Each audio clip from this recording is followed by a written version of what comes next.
Hello तो welcome to ISM channel. से हम लोग यहाँ पे डिस्कस करने वाले हैं दो स्टॉक के बारे में। पहला यहाँ पे हिंदुस्तान एरोनॉटिक्स यानी कि एचएएल, और जो दूसरा है वो यहाँ पे सीडीएसएल। तो आप इस वीडियो को जरूर से अंत तक देखो। अब देखो आज के वीडियो हम लोग यहाँ पे क्या डिस्कस करने वाले हैं। तो आपने एक रिपोर्ट जरूर से सुना होगा ऑलमोस्ट 3 दिन पहले का ही, कि यहाँ पे जो है क्या एक ऑर्डर के रिलेटेड यहाँ पे न्यूज़ आते हुए दिखाई दे रहा था, और ये एक फर्स्ट ऑर्डर था जहाँ पर कंपनी एक्सपोर्ट करते हुए दिखाई देगी। लेकिन वो एक रिपोर्ट था। अब देखो यहाँ पे रिपोर्ट जो है आपको यहाँ पे कंफर्म भी हो चुका है, लेकिन उसके बाद भी कुछ खास गेन देखने को नहीं मिला है। एक काम करेंगे, हम लोग इस न्यूज़ को सही से समझेंगे, और यहाँ पे हम लोग आपको टेक्निकल भी चेक करने वाले हैं दोनों कंपनी का। तो बस आप अंत तक देखो, बाकी जो डाउट बचे एक्स्ट्रा तो आप कमेंट में ज़रूर से पूछना। और हाँ, जो स्टॉक के बारे में जानना चाहते हो तो आज ज़रूर से कमेंट कर देना, क्योंकि आज मैं उसके बारे में ज़रूर से वीडियो बना दूंगा। ठीक है, तो चलो अब हम लोग यहाँ पे स्टार्ट करते हैं और सही से समझते हैं इस पूरे न्यूज़ को। तो आप यहाँ पे देख रहे हो कि यहाँ पे साफ तौर से क्या लिखा हुआ है कि एक लेटर ऑफ इंटेंट में यहाँ पे दोनों ने साइन कर दिया है, मतलब LOL यहाँ पे साइन होते हुए दिखाई दे रहा है, जिसमें यहाँ पे क्या लिखा हुआ है आपका corporation and the acquisition of light and medium utility helicopters for the armed force of Argentina. मतलब देखो यहाँ पे जो साथ में मिलकर आपको डिस्कस होगा, ठीक है, क्या चाहिए क्या नहीं चाहिए। साथ साथ यहाँ पे जो है आपको ये भी न्यूज़ आ रहा है कि यहाँ पे अर्जेंटीना जो है क्या करती है, मतलब यहाँ पे बाई कर सकती है। ठीक है, और ये एक गुड न्यूज़ है, क्योंकि यहाँ पे साइन भी हो चुका है और जो यहाँ पे रिपोर्ट था वो भी अब यहाँ पे सच हो गया है। लेकिन उसके बाद भी कुछ खास गेन नहीं हुआ है, क्योंकि देखो ये जो न्यूज़ है, ये न्यूज़ आपका यहाँ पे गुरुवार के दिन जो रात में आते हुए दिखाई दिया, लेकिन शुक्रवार के दिन कुछ खास फर्क आपको देखने को नहीं मिला। और यहाँ पे देख लो कि यहाँ पे क्या लिखा हुआ है आपका, the collaboration between Hindustan aeronautics limited and the Republic of Argentina Ministry of Defense marks a significant milestone in the two-nation pursuit of enhanced military capabilities. The LOI was signed by the visiting Argentinian Defense Minister George Taina and CV Anand Krishnan, CMD of HL on Thursday in Bangalore। तो ये news अब यहाँ पे confirm हो चुका है, लेकिन कुछ भी खास गेन नहीं है। तो हम लोग क्या स्टॉक को सेल कर दें क्या? ऐसा बिल्कुल भी नहीं है।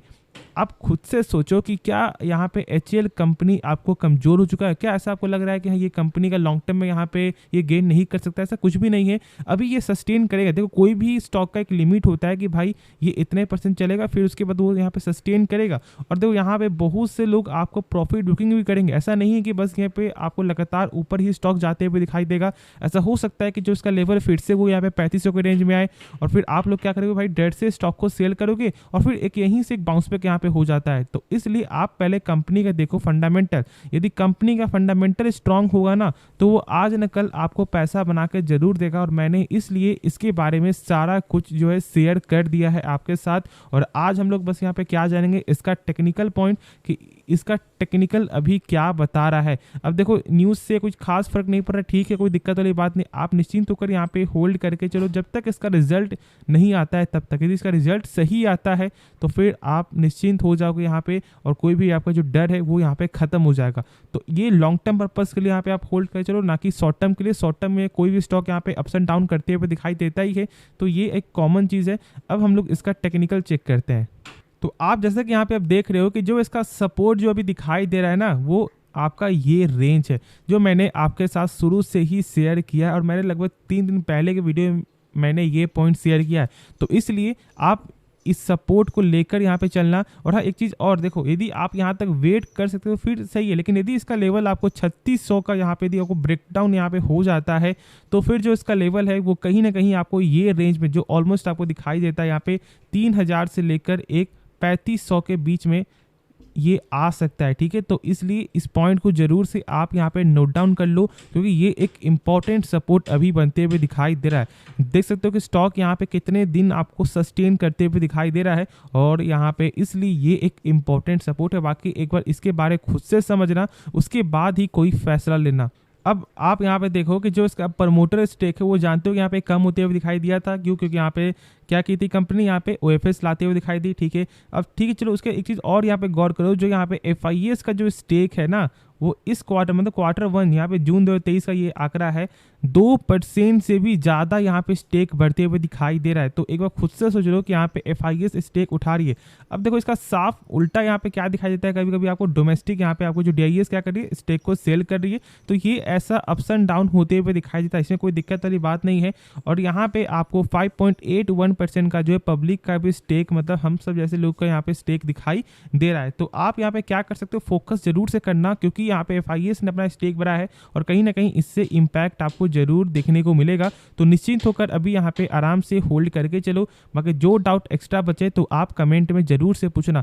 तो अब हम लोग यहाँ पे नेक्स्ट स्टॉक के बारे में डिस्कस करते हैं। तो स्टॉक का नाम है यहाँ पे CDSL, एक बेहतरीन कंपनी में से एक, जिसका लेवल आपको 980 के रेंज तक आपको आ चुका था।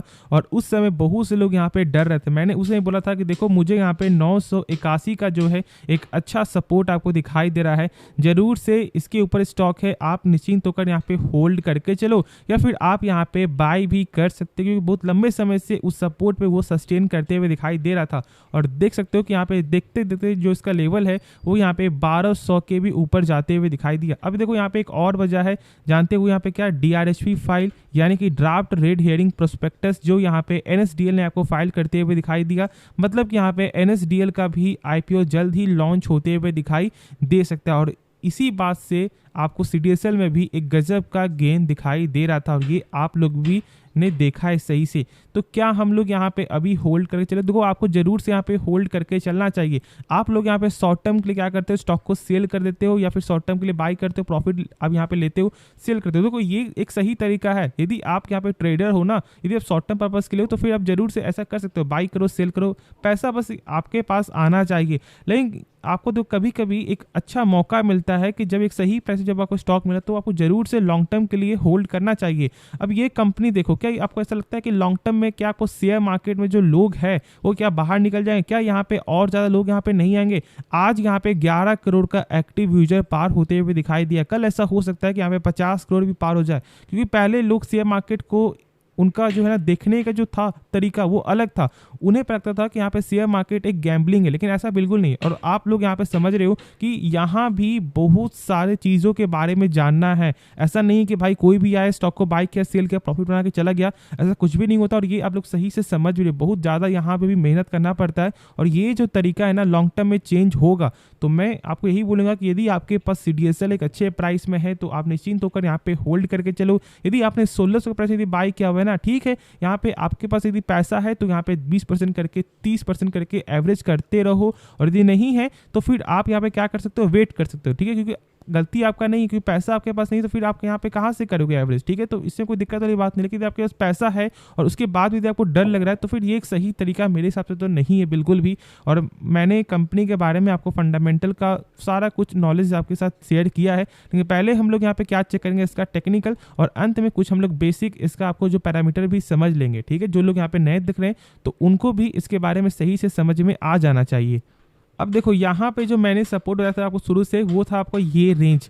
कहीं ना कहीं स्टॉक ये बार बार आपको यहाँ पे सस्टेन करते हुए दिखाई दिया, और इसलिए मैंने आपके साथ जो है बाई करने का किया था, ठीक है, सजेस्ट किया था। अब देखो फिर अब जो इसका यहाँ पे लेवल था जो बन रहा था 1165 का यहाँ पे आपको रेजिस्टेंस लेवल, वो यहाँ पे अब ब्रेकआउट आपका हो चुका है। और ब्रेकआउट यहाँ पे ब्रेकआउट होने के बाद अब ये उसके ऊपर सस्टेन कर रहा है, मतलब ये फिर से एक इंपॉर्टेंट ये सपोर्ट बन गया आपको। तो यहाँ पे अभी क्या करना चाहिए, देखो यदि आपको बाई करना है कर सकते हो, ठीक है, दिक्कत वाली कोई भी बात नहीं। लेकिन एक खुद से पहले समझना। लेकिन जहाँ पे ये जो आपको मुझे यहाँ पे आपको दिखा रहा है ना कि ये एक अच्छा सपोर्ट है, और इस सपोर्ट को जरूर से आप याद रखना यदि आप यहाँ पे शॉर्ट टर्म पर्पस के लिए ट्रेड कर रहे हो तो। बाकी लॉन्ग टर्म के लिए तो दिक्कत वाली कोई भी बात नहीं, ठीक है, नीचे भी आएगा तो यहाँ पे आप एवरेज कर सकते हो। लेकिन यदि आप शॉर्ट टर्म पर्पस के लिए तो 1165 का जरूर से स्टॉप लॉस को यहाँ पे लगा लेना कम से कम। देखो 1165 का नहीं, इस रेंज को, ये जो रेंज जो आपको दिखाई दे रहा है ना, जो ऑलमोस्ट दिखाई दे रहा है यहाँ पे 1155 का, इस रेंज में आपको स्टॉप लॉस मेंटेन कर लेना है और आप यहाँ पे ट्रेड कर सकते हो। तो होप इसके बारे में सही से समझ में आपको आ रहा होगा कि यहाँ पे टेक्निकल क्या है। अब हम लोग यहाँ पे क्या चेक करते हैं, इसका कुछ बेसिक आपको पैरामीटर जैसे कि फंडामेंटल। तो देखो, तो हम लोग यहाँ पे चेक करेंगे कंपनी का पहले कैश फ्लो।